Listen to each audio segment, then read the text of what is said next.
Hi there, music fans. Welcome to another one of my polls, another top 10 and another Cliff-related top 10. And today I'd like to give you my top 10 favourite original rock and roll tracks by Cliff Richard. And I know in the first few years of Cliff's career anyway, he recorded some amount of rock and roll absolute classics, but a lot of them are covers. Even in the first two albums were pretty much all covers, with the exception of maybe one or two tracks.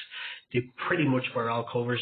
And yeah, that continued for a little while. But over the years, especially in all these tracks covered the first couple of years, he did actually record a couple of original rock and roll classics as well, which I consider to be classics. I'm sure you do too. But they were mainly written by people like Hank and Bruce of the Shadows, Drifters and the Shadows, and one of Cliff's school friends, Ian Samwell, who was in the original Drifters with Cliff. So here's my top 10 original rock and roll tracks by Cliff Richard.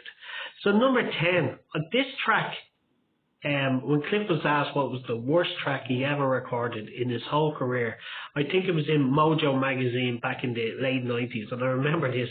His answer was this track, and it's My Feet Hit the Ground, which was the B-side to High Class Baby. He wasn't really fond of High Class Baby at that stage either. But he said My Feet Hit the Ground, he said it sounded like a continuation of the A-side. And there are two tracks written by Ian Samwell, and My Feet Hit the Ground, I have a number 10 because I still absolutely love it. I think it's a great rock and roll track. But Cliff still, I think even to this day, considers it the worst track he ever recorded, which is a pity anyway. But he changed his mind about High Class Baby, so maybe he has changed his mind over that, I don't know. But in that 1990s interview with him, he said this was the worst track he ever recorded. So I have number 10, My Feet Hit the Ground. Number 9 is the opening track to one of my favourite rock and roll albums of all time. The album was Me and My Shadows, and the track is I'm Gonna Get You. And it was written by Hank Bruce and Jet Harris, I think. And just a fantastic rocker to open one of the greatest British rock and roll albums of all time, in my opinion. Number 8 is a B-side, and it's Nevermind. He had some amount of fantastic B-sides. Yeah, but a lot of them were covers, like stuff like Apron Strings, fantastic B-side, Willie and the Handjive, but Mumla Mosey and so forth. But a lot of them were covers, and I'm not sure whether people knew they were covers. But this was originally written by Cliff's school friend again, Ian Samwell, and it's Nevermind. Absolutely love it. It was the B-side to Mean Streak, and Mean Streak was the just missed my top 10. It'd probably be number 11. And interestingly, I think Mean Streak and Live and Love and Doll, I think, were the first tracks that Hank Bruce, Jet Harris all played on. Before that, Cliff was using session musicians in his recordings. But I think that was the first track that Hank and Bruce played on, and Jet Harris as well. Maybe Tony Amin as well. Correct me if I'm wrong. Anyway, number 7, I have High Class Baby. Cliff's second single, absolutely fantastic track. I know originally he was due to record a song called Don't Bug Me Baby, which was a cover as well, which is a fantastic track. There is a studio version of that, which later got released. It didn't get released till about 1998. And it's on the Rock and Roll Years box set, and then it's been on a couple of them rock and roll CDs since. But yeah, fantastic track, Don't Bug Me Baby. But I think they wanted to stick with the original tracks, and they went with High Class Baby, which I absolutely love. Cliff said in interviews that he went home and wept when he recorded. He thought that's the end of his career. But it got to number 7 in the charts. Absolutely, I love the track, and he kind of revived it then in the early 2000s. He sang it in the Time Machine tour, which was a big surprise, and then he sang it on the Reunited tour with the Shadows. So maybe he doesn't rate it so as low as he did at one stage, and maybe he's grown to like it. High Class Baby.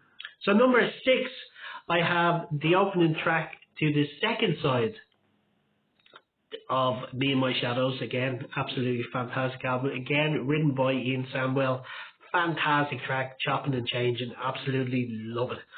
Number 5, I have. I feel like this is definitely a fan favorite, and it comes from the Young Ones, and it's the standout track on the Young Ones soundtrack to me, and it's We Say Yeah. Yeah, and I probably could have included Got a Funny Feeling as well, which is a great track as well. But I went with We Say Yeah, just a great track. It's my favourite part of that movie. I remember seeing it when I was a little kid and just blown away when the Cliff and the Shadows came on stage and sang this at the end of the movie. We Say Yeah, love it. And they used it to open their tour as well, the Reunited tour. Yeah, absolutely brilliant. So number 4, I have a track that was written by Ian Samuel again, but was written with Hank Marvin, and it's Gee Whiz It's You. Fantastic track, again from the Me and My Shadows album, incredible rock and roll album. And this was it got to number 4 in the singles charts, even though it wasn't released originally as a single. But I think there was such a demand for it that it was a fan favorite that it became a kind of imported single, and it got to number 4. If it probably was released as a single originally, it probably would have got to number 1. But it was demanded by the fans that it would be a single, and they got their own way, and it got number 4 in the charts. So number 3. Another original B-side written by Ian Samuel again, and it's Dynamite. Absolutely fantastic track. It's one of my favourite rock and roll tracks of all time. Absolutely love it. And Cliff still sings it every now and again on tour as well. Number 2 was written by Bruce Welch and his friend Peter Chester, and it's Please Don't Tease. Absolute classic. It's the only number 1 in this top 10. Fantastic track, Please Don't Tease. I had to include that one. It's one of them. It's like when I was doing this top 10, I nearly forgot about it because it's such a big. It was such a big hit for Cliff that you kind of, when they become big hits, you kind of forget about them being in this sort of top 10. But just at the last minute, I remember, Please Don't Tease. That should be in there as well. But number 1, I don't think it's going to be that surprise.